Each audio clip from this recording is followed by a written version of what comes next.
বন্ধুরা, ক্রিকেটের ইতিহাসে এমন কিছু ইনিংস আসে যা শুধু স্কোরবোর্ডে রান যোগ করে না, বরং ইতিহাসের পাতাকে চিরতরে বদলে দেয়। আজ আহমেদাবাদের নরেন্দ্র মোদী স্টেডিয়ামে সঞ্জু স্যামসন যা করেছেন তাকে শুধু ব্যাটিং বলাটা বোকামি হবে। এটি ছিল এক অদম্য জেদ, এক প্রতিশোধ এবং এক বিধ্বংসী সুনামি, যেখানে নিউজিল্যান্ডের শক্তিশালী বোলিং লাইন আপ একেবারে তাসের ঘরের মতো ভেঙে পড়েছে।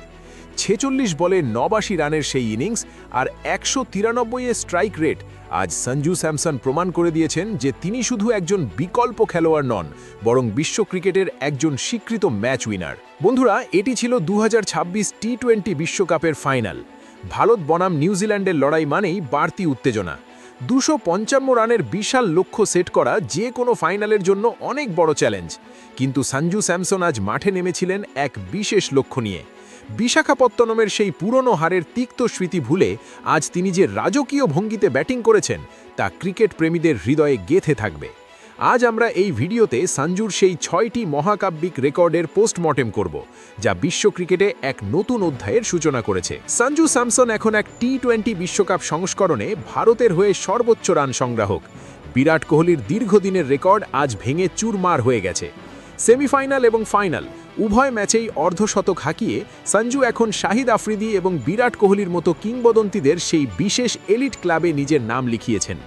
ঈশান কিষানের সাথে ১০৫ রানের সেই জুটি টি-20 বিশ্বকাপের ফাইনালে দ্বিতীয় সর্বোচ্চ রানের পার্টনারশিপ হিসেবে ইতিহাসে জায়গা করে নিয়েছে। ৮৯ রানের এই বিধ্বংসী ইনিংসটি টি-20 বিশ্বকাপের ফাইনালের ইতিহাসে কোনো ব্যাটসম্যানের ব্যক্তিগত সর্বোচ্চ ইনিংস। কেপি বা মার্লন স্যামুয়েলসের মতো বড় বড় নামকে আজ সঞ্জু পেছনে ফেলে দিয়েছেন। এই পুরো টুর্নামেন্টে ২৪টি গগনচুম্বী ছক্কা হাঁকিয়ে সঞ্জু এখন ক্রিস গেল এবং গ্লেন ম্যাক্সওয়েলের মতো পাওয়ার হিটারদের তালিকায় সামনের সারিতে। টানা ৩ ম্যাচে 50+ রান করার কৃতিত্ব খুব কম ব্যাটসম্যানেরই থাকে। মাহেলা জয়াবর্ধনে বা বাবর আজমদের পাশে আজ সঞ্জুর নাম জল করছে। সঞ্জুর এই বিধ্বংসী ব্যাটিং দেখে ক্রিকেট বিশ্বের বড় বড় তারকারাও স্তম্ভিত।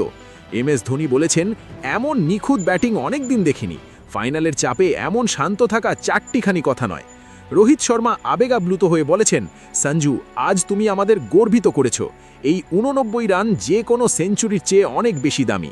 শাহিদ আফ্রিদিও প্রশংসায় পঞ্চমুখ হয়ে বলেছেন, এমন টাইমিং বিশ্বমানের। সঞ্জু এখন ভারতের মিডল অর্ডারের আসল বাঘ। বন্ধুরা, ২৫৫ রানের এই পাহাড় সমান স্কোর গড়ার পেছনে সঞ্জু স্যামসনের ৮৯ রানের ওই ইনিংসটি ছিল আসল চাবিকাঠি।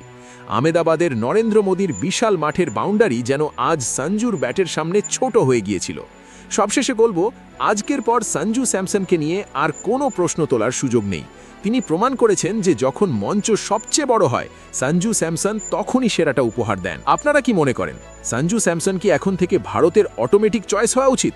কমেন্ট বক্সে আপনাদের মতামত অবশ্যই জানান। আর ক্রিকেটের এমন রোমাঞ্চকর সব আপডেট পেতে আমাদের চ্যানেলটি সাবস্ক্রাইব করে বেল আইকনটি চেপে রাখুন। দেখা হবে পরের ভিডিওতে। জয় হিন্দ।